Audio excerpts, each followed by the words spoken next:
Oke, bismillahirrahmanirrahim. Assalamualaikum warahmatullahi wabarakatuh. Balik lagi bersama saya Muhammad Abda Syakura dalam Tua Cerita.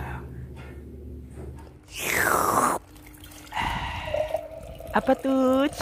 Gak apa-apa kok. Oke, untuk kali ini mungkin kita akan membahas beberapa hal tentang bagaimana sih anak pesantren itu. Jadi kan pasti ada anak-anak yang sekolahnya di negeri, dari luar, pokoknya pulang pergi ke rumah dan nggak tahu bagaimana sih anak pesantren itu sendiri. Mungkin di bayangan mereka tuh anak pesantren tuh udah enak, semuanya nggak bisa apa-apa dan lain sebagainya. Nah, mungkin memang ada beberapa hal kekurangan yang berbeda dengan anak luar dengan anak pondok pesantren itu sendiri.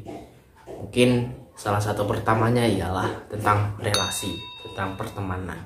Jadi ketika di pondok itu kita memiliki teman, ya udah yang ada di pondok itu aja. Kalaupun kita memiliki teman yang di luar, kemungkinan karena mungkin kita ikut lomba atau mungkin ikut acara-acara di luar sehingga punya kenalan teman yang lain. Nah, itu seperti itu. Jadi kalau misalnya kita punya teman dari luar, itu mungkin karena ikut lomba ataupun ada ikut acara dan lain sehingga punya kenalan di luar. Tapi kalau kita memang sudah asli nggak pernah ikut lomba, nggak pernah ikut acara di luar, sehingga pasti kita hanya punya teman lingkup yang memang ada di situ. Dan apalagi kalau misalnya pondoknya itu udah dikatakan kelas-kelas nasional gitu. Jadi ada semua dari penjuru Indonesia itu ada. Nah, itu jadinya efeknya ketika kita pulang ke rumah kita bingung mau ngapain, soalnya teman-temannya pada nyebar di seluruh Indonesia, nggak di satu tempat kita aja. Tapi kalau misalnya kita masih mondok di kota kita sendiri, nah kemungkinan besar mungkin masih banyak teman-teman itu masih dalam satu kota itu, jadi masih enak lah gitu buat ngubungin satu sama lainnya. Nah gitu. Kemudian masalah keuangan lagi juga, kalau mungkin anak luar itu lebih leluasa gitu loh. Lebih, ya pasti ada sanggupnya juga setiap hari dan lain sebagainya. Tapi kalau anak pesantren itu udah ditakar, kalau misalnya sebulan dikasih segini ya berarti sudah segitu, udah boleh minta lagi. Ya mungkin boleh aja minta, tapi sebenarnya dalam hati kecil kita gitu sebagai anak pesantren sih kurang nyaman gitu mau minta lagi sama orang tua, soalnya udah dikasih gitu loh. Jadi kadang aja ada sudah memang harusnya minta ke orang tua, misalnya beli buku pelajaran, beli seragam, kadang aja kita masih pakai uang saku kita sendiri karena sudah merasa ya gak enak lah minta lagi, soalnya udah dikasih segini lumayan banyak, dikatakan seperti itu. Emang apa sih gak boleh? Sombong amat. Nah itu bedanya mungkin sama anak pesantren, sama anak luar gitu kan. Nah kemudian selanjutnya sih masalah kebebasan. Kalau masalah kebebasan sebenarnya ya memang sih anak luar itu lebih bebas, mau ke mall kayak mau kemana-mana dan sebagainya, ya udah suka-suka mereka, karena mereka bebas mau kemana asal izin sama orang tua aja.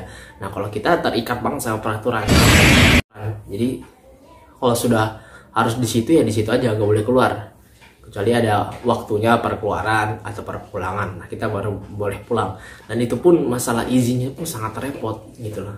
Jadi harus ada surat izinnya, ada infaknya dan lain sebagainya, dan baru boleh keluar dari asrama. Jadi itulah terbilang agak susah gitu kalau kebebasan untuk keluar-keluar gitu. Tapi sadar langsung dengan adanya kita hal seperti itu menjadikan kreativitas kita tuh lebih gitu. Jadi menggunakan pemikiran yang seadanya. Misalnya di luar juga kan pakai HP bisa bebas ya, mau pakai elektronik, pakai laptop dan sebagainya. Kalau kita di pondok itu ya nggak ada apa-apa gitu loh. Jadi secara langsung mengolah otak kita untuk berkreativitas gitu. Makanya tidak jarang kalau misalnya di lomba-lomba anak pondok itu lebih dikatakan lebih kuat gitu masalah pemikirannya. Soalnya ya memang keterbatasan dengan adanya teknologi itu, jadi membuat kita untuk memutar otak bagaimana sih supaya kita juga bisa ikut maju dan lain sebagainya. Yang bahkan kalau mungkin anak luar masuk ke dalam pondok itu melihat pelajarannya pun sudah pusing itu, kaget. Soalnya yang bahkan pelajarannya itu bisa sampai 20 lebih gitu loh. Dan ujian itu selama 2 minggu, semua itu diujikan. Dalam sehari ada 2 matkul gitu.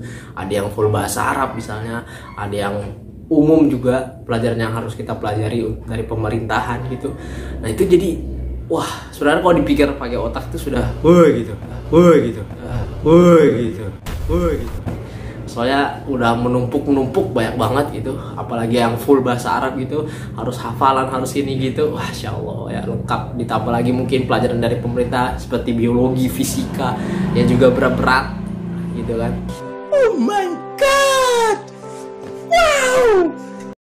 Tapi kalau anak keluar kan, kalau cuma pelajaran ya pelajaran dari pemerintah tuh aja, mungkin cuma ada tambahan-tambahan lokal aja tuh ya bisa-bisa aja lah dia. Tapi kalau kita nih ya ada tambahan lokal juga, ada pelajaran pondok, ya pokoknya lengkap lah semuanya. Jadi membuat otak kita itu untuk lebih banyak berkreativitas gitu, buat acara gitu, misalnya buat khitobah. Jadi setiap akhir pekan daripada gabut gitu kan, malam minggunya kan anak-anak luar pada jalan ke mana, mungkin sama siapa gitu. Nah kalau kita ya buat acara gitu, kadang bikin panggung sendiri, terus bikin backgroundnya gitu. Ada yang kalau lagi malas ya paling cuma pesan banner gitu. Kalau kita kadang malah dilukis gitu, dari trik-trik yang ada tuh disusun besar gitu di lapangan, nanti baru digambar sketsanya dulu, nah habis itu baru diwarnain gitu. Jadi ya itu sampai bergadang, kadang nggak sampai nggak tidur, soalnya cuma ngecat itu doang. Soalnya membutuhkan waktu yang lama gitu. Kadang 12 tripack itu disusun 2 lantai gitu, 6 di bawah, 6 di atas. Nah itu, dan itu pasti ada keseruannya sendiri, jadi ada pengalaman tersendiri gitu. Itu udah bikin acara-acara gitu kan. Jadi kalau ada keluar mungkin kurang ada gitu loh, kalau acara-acara mungkin hanya ada setahun sekali gitu. Kalau kita tuh udah terbilang mungkin udah jadi makanan wajib gitu ada acara. Nah jadi ya mungkin juga poin setelahnya itu masalah pengalaman gitu. Kalau anak luar mungkin masih banyak semuanya itu disediakan dari sekolah, dari guru-gurunya dan lain sebagainya.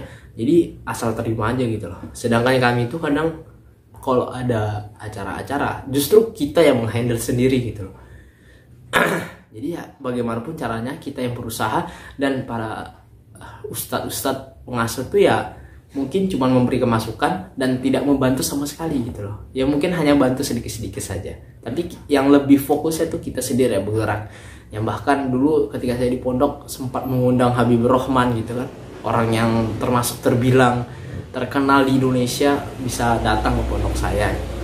Itu sesuatu yang pendapatan yang luar biasa gitu sebenarnya. Mungkin kalau orang luar lihat kaget, wah teman ternyata pesantren ini bisa begitu dan sebagainya. Ya mungkin kalau sekolah luar ngundangnya konser-konser gitu ya, misalnya siapa penyanyi Payung Teduh sudah hilang sih, saya siapa ya 420 dan sebagainya kan. Nah itu biasanya sih saya lihat di banner-banner itu tentang konser-konser gitu. Tapi kalau kita ya paling tentang literasi pelajaran, soalnya ya memang pondok pesantren gitu tempatnya untuk mencari ilmu. Nah kemudian juga sih kalau untuk kekurangannya sih ya memang semua tuh cowok semua gitu, cowok semua, cewek semua. Jadi ya nggak ada suasana antara gitulah ya, namanya juga pesantren kan, saling menjaga muhrim. Tapi sebenarnya bisa aja gitu kenalan dengan yang lain. Tapi ya juga nggak tahu gimana caranya bisa kenalan, tapi ya tahu-tahu aja gitu santri putrinya siapa, walaupun berpisah berapa meter atau di tembok gitu, tapi ya ujungnya bisa aja kenalan. Yang bahkan ketika nanti jadi alumni ada perkumpulannya gitu, grupnya gitu. Tapi ya sebenarnya udah biasa aja kan, namanya teman ya biasa-biasa aja gitu. Nah mungkin itu tuh aja, mungkin beberapa benefit, kelebihan dan kekurangan yang ada di pesantren. Ya pastinya semua itu ada kekurangan dan kelebihannya ya kan. Yang di luar bebas, ya di pesantren nggak bebas. Tapi dengan dengan tidak kebebasan itu justru bisa menambahkan kreativitas yang mungkin di luar ya nggak banget gitulah. Dan ketika di luar itu kekeluargaannya tuh tidak terlalu dapat banget chemistry-nya. Tapi kalau di pondok tuh wah dapat banget bro. Seakan-akan kita tuh ya udah sama saudara, sama anak-anak gitu, udah saling merangkul gitu kan. Soalnya kita saling melengkapi, kalau ada yang sakit kita yang bantu. Soalnya gak ada orang tua, gak ada siapa-siapa. Jadi ya teman sendiri gitu. Jadi kekeluargaannya lebih dapat, lebih mantap. Ya itu aja lah Mungkin nanti kita bisa tanya-tanya, bicara cari orang anak negeri gitu kan, tentang pesantren itu gimana, atau curhatan mereka tentang sekolah di negeri. Dan itu aja, kurang lebihnya mohon maaf, kritik dan komen bisa di bawah, dan jangan lupa sholat dan bahagia. Terima kasih, saya Waldo Sakura dan sampai jumpa. Wassalamualaikum warahmatullahi wabarakatuh.